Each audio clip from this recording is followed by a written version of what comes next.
રાજકોટના ગોંડલમાંથી આગની એક મોટી ઘટના સામે આવી છે। ગોંડલના હડમતાળા નજીક આવેલ એચડી પોલી પ્લાસ્ટ નામના કારખાનામાં ભયાનક આગ ફાટી નીકળી છે। પ્રાથમિક વિગતો મુજબ આ આગ શોર્ટ સર્કિટના કારણે લાગી હોવાનું જાણવા મળ્યું છે।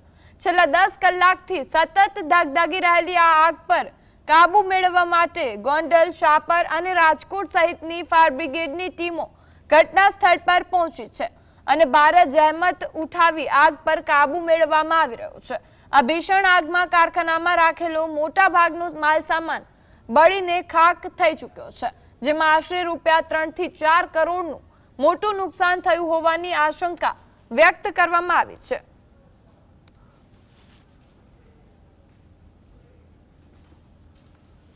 રાત્રે 12:30 થી 1 ની વચ્ચે મને મારા મેનેજરનો ફોન આવેલો કે કંપનીમાં આગ લાગી છે।